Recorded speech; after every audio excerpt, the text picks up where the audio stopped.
दुनिया की बहुत फेमस और popular book rich dad and poor dad से बहुत लोगों की ज़िंदगी बदल गई है। और उसी बुक के 15 इंपॉर्टेंट लेसन्स के बारे में आज हम लोग बात करेंगे। तो आइए हम वो 15 अमेजिंग लेसन्स के बारे में एक एक करके बात करते हैं। First lesson, change your mind set. Author Robert Kiyosaki बताते हैं हम लोगों को सबसे पहले अपने पुअर माइंडसेट को चेंज करके हमें एक एंटरप्रेन्योर की तरह सोचना चाहिए। Second lesson, asset education. इस लेसन के अकॉर्डिंगली हम लोगों को एसेट्स के बारे में अच्छी तरह से समझनी चाहिए और ख़ास तौर पर एसेट और लाइबिलिटीज़ में अंतर समझना बहुत ज़रूरी है। एसेट कैसे बनाए जाए और उसे कैसे मैनेज किया जाए और साथ ही साथ लाइबिलिटीज़ से कैसे बचा जाए, ये चीज़ें हमें जल्दी सीखनी चाहिए। Third lesson, love with your failure. इस लेसन में हम लोग जानते हैं कि हम अपने फेलियर से सीखना चाहिए, उससे कभी भी डर कर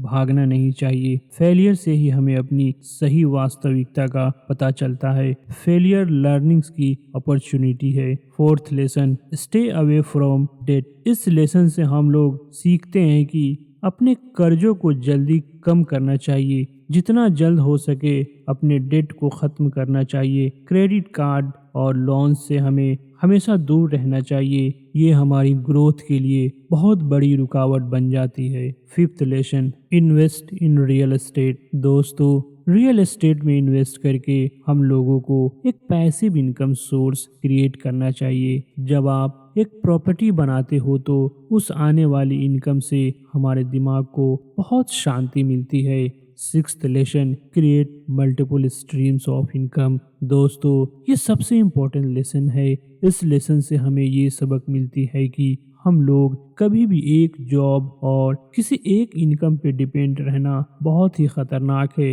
इससे हम लोग कभी भी प्रॉब्लम में आ सकते हैं। इसलिए हमें मल्टीपल यानी एक से ज़्यादा इनकम के रास्ते बनाने चाहिए। Sixth lesson, financial independency. दोस्तों, हमें धीरे धीरे करके लॉन्ग टर्म में वेल्थ बनाना चाहिए जो हमें फाइनेंशियल इंडिपेंडेंसी की तरफ ले जाए, जहां पहुंचने के बाद अपने एक्सपेंस लाइफस्टाइल के लिए सोचना ना पड़े। Eighth lesson, focus on your own business. दोस्तों, रॉबर्ट कियोसाकी बताते हैं अगर आप जल्दी अमीर बनना चाहते हो तो आपको बिजनेस शुरू करना चाहिए, जहां आपके पास ग्रोथ का कोई लिमिट नहीं होता। जॉब से आप पैसा कमा सकते हैं और बिजनेस से आप वेल्थ बना सकते हैं। Ninth lesson, invest in your self. दोस्तों, जिस तरह हमें जीने के लिए खाना और पीना ज़रूरी है, उसी तरह हमें अपने आप पर इन्वेस्ट करना चाहिए, जिससे आपका पर्सनल और प्रोफेशनल ग्रोथ अच्छे से हो सके। Tenth lesson, control your finance. इस लेसन में हम लोग सीखते हैं अपने फाइनेंस को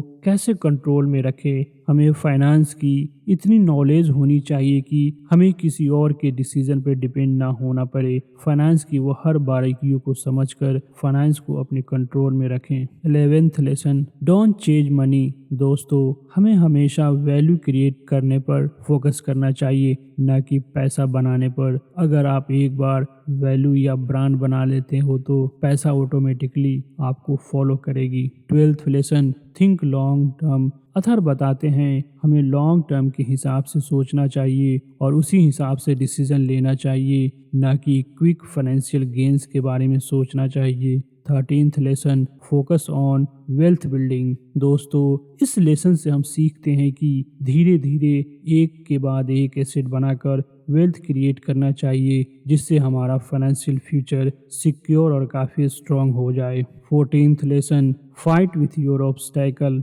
जब हम कामयाबी की तरफ आगे बढ़ते हैं तो हमारे सामने तरह तरह की रुकावटें सामने आती है और कभी कभी ऐसा फील होने लगता है कि अब मैं हार चुका हूँ। बट दोस्तों, उस परेशानियों से या किसी भी तरह की रुकावट से आपको न डरना चाहिए और ना घबराना चाहिए, बल्कि उससे डटकर फाइट करना चाहिए और आगे बढ़ना चाहिए। Last lesson number 15, don't procrastination and take action. दोस्तों, ज़्यादातर लोग अपने टाल मटोल से हार जाते हैं या फेल हो जाते हैं। लोग टैलेंटेड होने के बावजूद भी प्रोक्रास्टिनेशन यानी कि अपने टाल मटोल के कारण सही समय पर डिसीजन नहीं ले पाते, जिससे वो कभी कामयाब नहीं हो पाते। तो दोस्तों, अब इस वीडियो को यहीं समाप्त करते हैं। अगर वीडियो अच्छी लगी हो तो एक लाइक, शेयर और सब्सक्राइब ज़रूर कर देना मेरी मोटिवेशन के लिए, और कमेंट करके अपनी सुझाव देना ना भूलें। जय हिंद।